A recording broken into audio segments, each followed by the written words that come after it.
नमस्कार, मैं रोशन हूँ और जैसे मैंने कहा कि उत्तराखंड की कुछ समस्याओं पर हम चर्चा कर रहे हैं। मैंने यहाँ के बाघों की समस्या पर आपसे बात की थी, बेरोज़गारी पर बात की थी और यहाँ का जो ज़मीन की खरीद फ़रोख्त हो रही है उसके लिए की बात की थी। और आज मैं यहाँ की जो एजुकेशन सिस्टम है उस पर बात करना चाहता हूँ, क्योंकि ये बहुत बड़ा मुद्दा है और बहुत ही चिंतनीय विषय है। जब मैं इस गाँव में था तो मुझे यहाँ से अपने स्कूल, जो मेरा प्राइमरी स्कूल था, वो करीबन 1 किलोमीटर दूर है, यानी गांव के अंदर ही है। और मेरे स्कूल में आसपास के 5-6 गांवों के बच्चे पढ़ने के लिए आते थे, तो बहुत ही गहमा गहमी रहती थी और लगभग 100-150 बच्चे स्कूल में आते थे, उससे भी ज़्यादा रहे होंगे।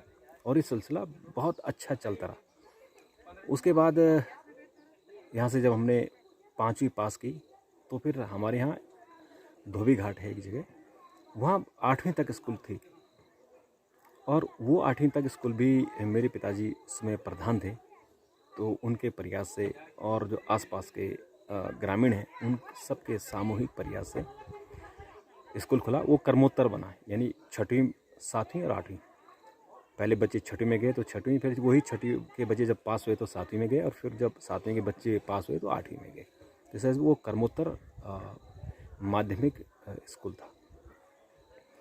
और उसके बाद फिर जब वो सरकार ने टेक ओवर किया तो फिर उसे कई साल बाद वो हाई स्कूल बना और आजकल वो इंटर कॉलेज है, यानी 12वीं तक है। तो मेरे समय हम लोग 10वीं के लिए यहाँ से लैंसडाउन, यानी करीबन हम पैदल मार्ग की बात करें तो 8-9 किलोमीटर दूर जाते थे पैदल। और फिर 12वीं के लिए हम लोग जहरी खाल जाते थे, जो मेरे यहाँ से अगर हम पैदल मार्ग की बात करें तो करीबन 16-17 किलोमीटर पैदल हमें पड़ता था। अगर हम मोटर मार्ग से जाएं तो 20 किलोमीटर पड़ता था।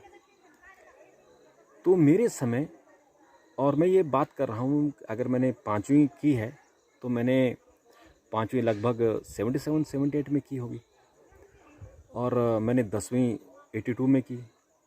तो 82 में मैं लैंसडाउन जाता था, फिर मैंने 84 में जयहरी खाल जाता था, फिर मैंने ग्रेजुएशन की और फिर पोस्ट ग्रेजुएशन के लिए हम लोग कोटद्वार जाते थे, यहाँ से करीबन 27-28 किलोमीटर दूर। तो कोटद्वार में फिर कमरा लेके रहना होता था। तो चूँकि दूर दूर स्कूल थे तो फिर जो हमारे साथ के बच्चे थे या हमारे जैसे और भी लोग थे, उनका ये 5वीं तक पढ़ते थे और लड़कियां तो मोस्टली 5वीं में स्कूल छोड़ देती थी और अगर बहुत ज़्यादा हिम्मत की तो 7वीं 8वीं तक। 10वीं बहुत बाद में बना। बाद में जब 10वीं बनने लग गया तो फिर कुछ लड़कियों ने 10वीं भी की और अब 12वीं चूँकि खुल गया तो 12वीं भी कर रहे हैं। अब देखिए, जहाँ 12वीं कर रहे हैं मेरे इलाके में, एक इलाके की बात कर रहा हूँ, ये आप ये समझिए कि ये उत्तराखंड का एक परिदृश्य में आपको बता रहा हूँ, ये सभी पूरे पहाड़ की यही हालत है। तो आज जो हम 12वीं कर रहे हैं, मैं यहाँ से 16 किलोमीटर दूर जाता था और आज इस 12वीं में लगभग यहाँ से मोरा गांव है, वो लगभग होगा 7-8 किलोमीटर दूर है। तो 7-8 किलोमीटर से बच्चे पैदल आ रहे हैं। स्कूल का जो स्टैंडर्ड है, जो जब मैं पढ़ता था तो कोई प्राइवेट स्कूल नहीं था और आज यहाँ पे शिशु मंदिर, बाल शिशु मंदिर जो आरएसएस का स्कूल है वो खुल गए। उनका बच्चे अच्छी पढ़ाई के चक्कर में वहाँ जाते हैं। और उसके अलावा लैंसडाउन में कुछ एक जैसे कंटोनमेंट कैंट का तो स्कूल है ही, उसके अलावा एक कॉन्वेंट स्कूल है, आर्मी का एक स्कूल, पब्लिक स्कूल है और सेंट्रल स्कूल भी है। तो बच्चों को पढ़ाने के लिए लोग लैंसडाउन चले जाते हैं और या फिर कोटद्वार जाते हैं और या फिर देहरादून जाते हैं।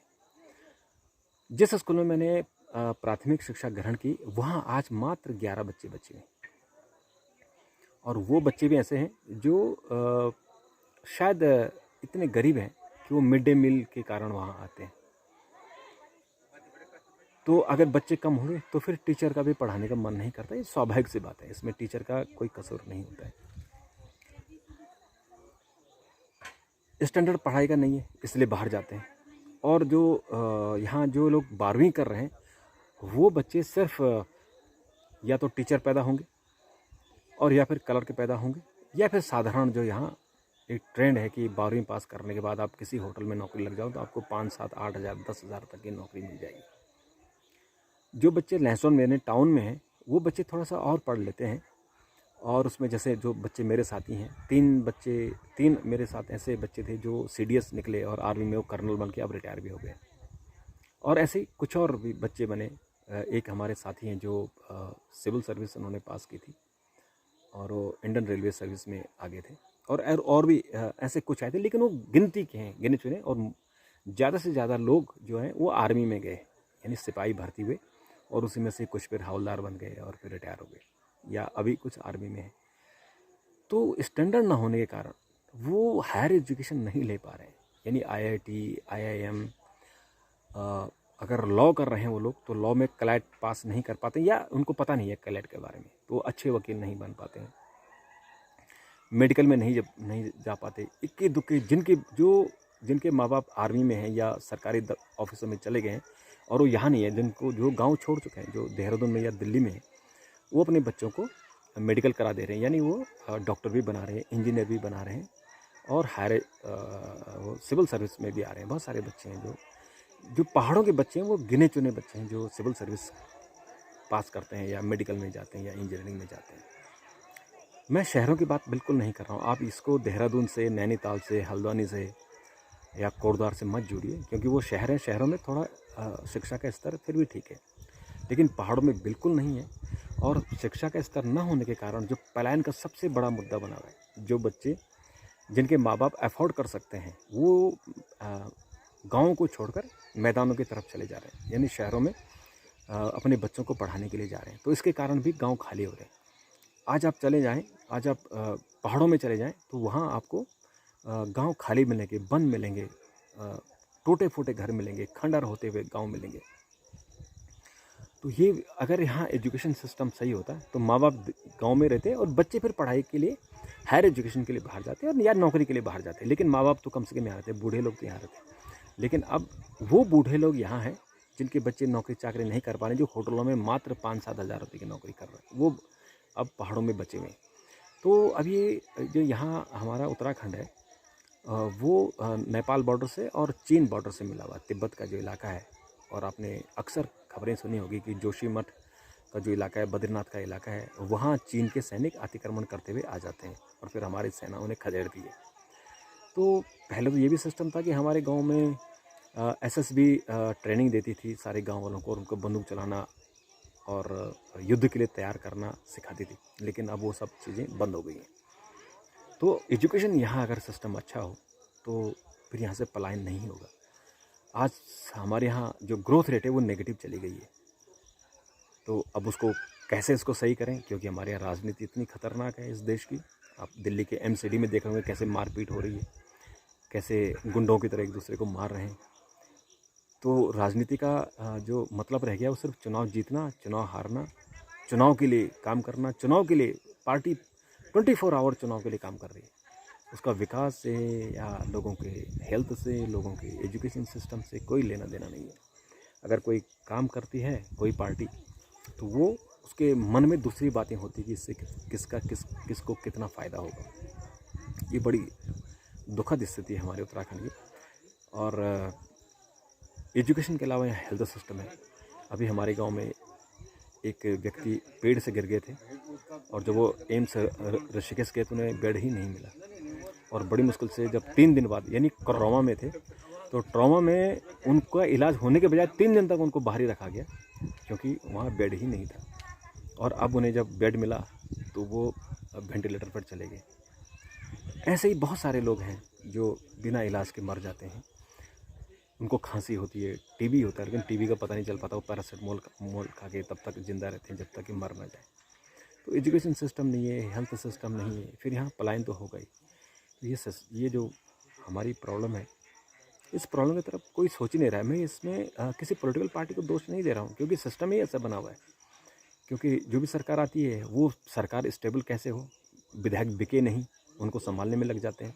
फिर अगला चुनाव जीतना है या नहीं, जीत सकते हैं कि नहीं, फिर उसमें जुड़ जाते हैं। तो जो हम कहते हैं कि एक स्टेबल गवर्नमेंट या स्टेबल सरकार होनी चाहिए, वो तो नहीं हुआ। पिछली बार BJP की देखिए कितनी मजबूत सरकार आई थी, और लेकिन BJP ने 3-4 मुख्यमंत्री बदल दिए। और दूसरी बार भी आई तो अभी मजबूत पहाड़ों का एक सस्टेनेबल डेवलपमेंट होना चाहिए, लोगों का पलायन रुकना चाहिए, ऐसा तो मुझे नहीं दिख रहा है। और मुझे लगता है ऐसे बाकी लोग भी शायद ऐसे ही देख रहे होंगे। और इससे पहले कांग्रेस की सरकार थी, तब भी वो सरकार बचाने में लगे रहे। तो जो एक विज़न होना चाहिए, वो विज़न कहीं दिखती है हमें। तो यहाँ पहाड़ में शिक्षा और स्वास्थ्य, अगर 2 मुद्दों पर ध्यान केंद्रित हो जाए तो मुझे लगता है कि रोज़गार भी हो जाएगा। अभी यहाँ पे क्या हो रहा है कि सड़क के आसपास की जितनी ज़मीनें हैं, दिल्ली या दूर के जिनके पास पैसे हैं, वो लगातार ज़मीन खरीद रहे हैं। गाँव वालों से वो पटा के, गाँव वालों को ठग करके, दारू पिला के सारी ज़मीन खरीद फरोख्त हो रही है। अगर कोई आरटीआई लगाए तो देखिए उत्तराखंड में पिछले 1 साल में, 6 महीने में, 1 महीने में कितनी ज़मीन बिकी है, तो आप अंदाज़ा लगाएंगे। और ऐसा यहाँ उल्टा सिस्टम हो गया है कि जो जिस रेट पर ज़मीन बिक रही है उसका 3 से 4 गुना रेट सरकारी रेट है।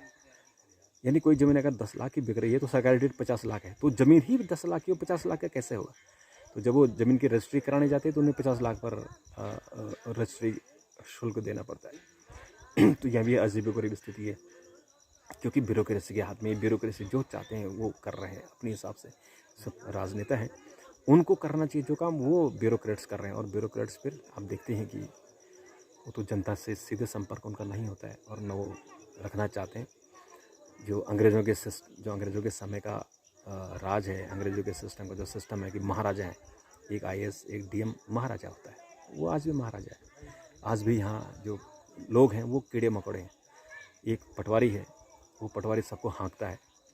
इसलिए पहाड़ को एक कॉम्प्रिहेंसिव एक पॉलिसी बननी चाहिए, सुधार होना चाहिए। सुधार एक छोटे लेवल पे नहीं, जैसे यहाँ मैंने सुना एक पटवारी आया था तो लोगों को कहता था जंगल बचाने की जगह कहता था कि जंगल की मुर्गे मत मारो। तो एक पटवारी या एक जो फॉरेस्टर है, एक फॉरेस्टर इस लेवल पर सोचेगा कि जंगल के मुर्गे या कोई चिड़िया को मत मारो, तो जंगल का विकास कैसे होगा? वो उसको घना जंगल कैसे बनाएगा? तो सोच इतनी छोटी है, सोच इतनी बड़ी होनी चाहिए कि समग्र विकास कैसे हो, स्विट्ज़रलैंड कैसे बने, इसको ऐसा डेवलप जो यूरोपीय देश हैं उसके बाबत कैसे हो। क्या उत्तराखंड में किस चीज़ की कमी है? सब कुछ है, टूरिज़्म यहाँ है, यहाँ ऐसे हिल स्टेशन हैं जो देखते ही देखते इतनी खूबसूरती है, लेकिन यहाँ सिर्फ ज़मीन की खरीद फरोख्त हो रही है। यहाँ वीकेंड में टूरिस्ट आ रहा है, सुबह चला जा रहा है, न यहाँ उसका फ़ायदा किसी शहर को मिल रहा है या लोगों को मिल रहा है। और जो होटल लोगों ने खोल रखे हैं बाहर के लोगों ने, वो 3, 4, 5 हज़ार, 8 हज़ार, 9 हज़ार रुपये की नौकरी देते हैं, उनका लोगों का शोषण कर रहे हैं। तो एक समस्या थी, मैंने सोचा कि आपके साथ इसको मैं शेयर करूं, और इस समस्या का कोई समाधान निकल सके। तो जो हमारी सरकार है, हमारे सीएम हैं, दिल्ली में प्रधानमंत्री हैं, उनको ज़रूर भेजिए ताकि वो इस पहाड़ का एक कम्प्रिहेंसिव डेवलपमेंट कर सकें।